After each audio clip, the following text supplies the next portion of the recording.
Hello guys, welcome po sa ating vlog. Ayan, so pag-uusapan po natin ngayon dito ang tungkol sa marketplace, yung ating ginagamit na Facebook profile page. Kasi tayo po nakakaranas po tayo ng lag, lalo na sa Messenger.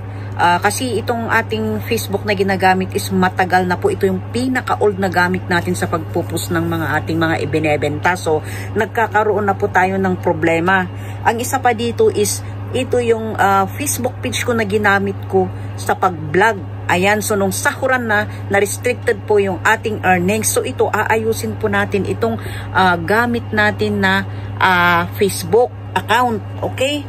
Ayan, so ito is subukan po natin. Gawin po yung isang advice ng isang napanood po natin na nag-clear watch siya. Ayan, so i-try po natin and then effective po siya, mag-update po ako, ha?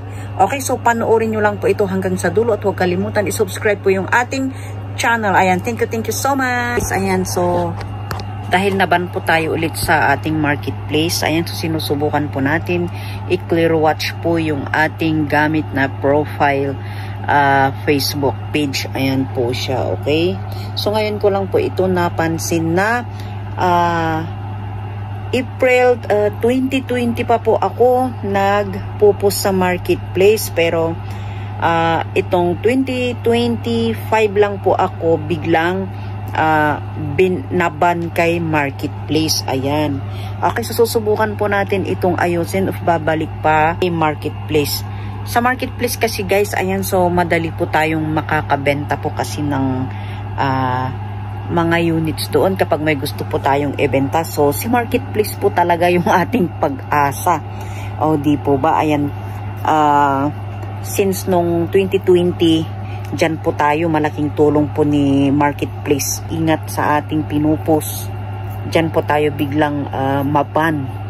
Ibaban niya po tayo. Ayan, so meron naman po akong isang gamit na account din na sinubukan kong nag-appeal.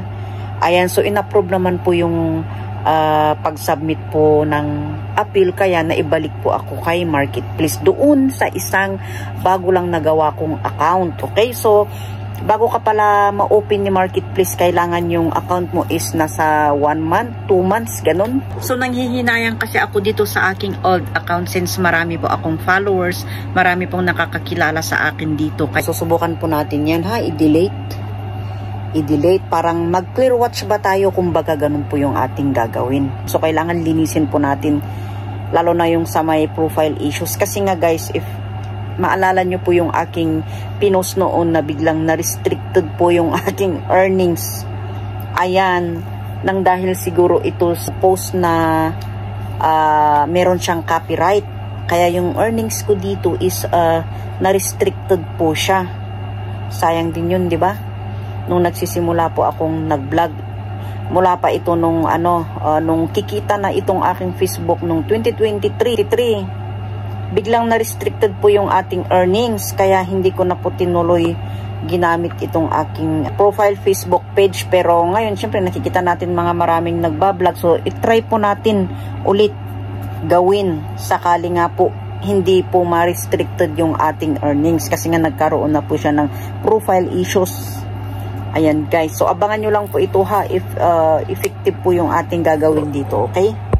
Ayan, so if nakikita nyo po yan guys, chinik ko, grabe. Marami pa akong na-delete po dyan kanina, ha. Year 2020, may mga dinilit na po ako dyan.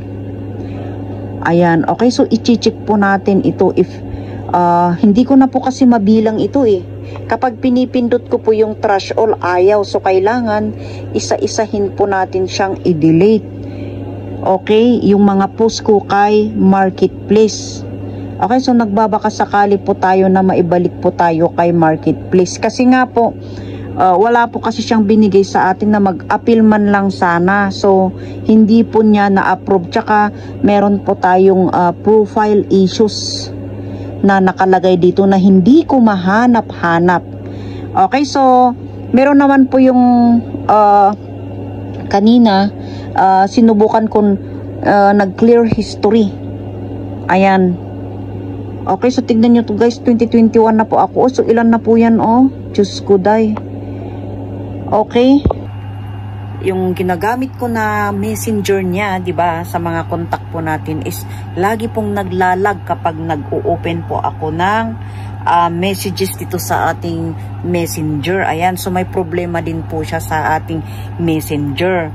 Parang ano ito mula nung naban po ako kay Marketplace, nagsimula na po siyang laging naglalag siya sa aking messenger.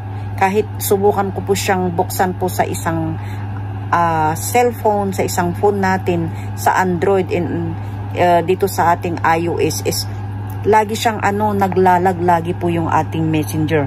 Matagal po siya na mabuksan yung messages kapag magbasa po ako ng message. Ang tagal po niya sobra. Ayan, so mag-clear watch tayo guys. Parang lilinisin po natin. Okay? So if interesado ka po, huwag mong kalimutan i-subscribe button po yung andyan sa baba para ma-update ka po sa susunod na nating vlog about dito kay Marketplace. Ayan, thank you so much.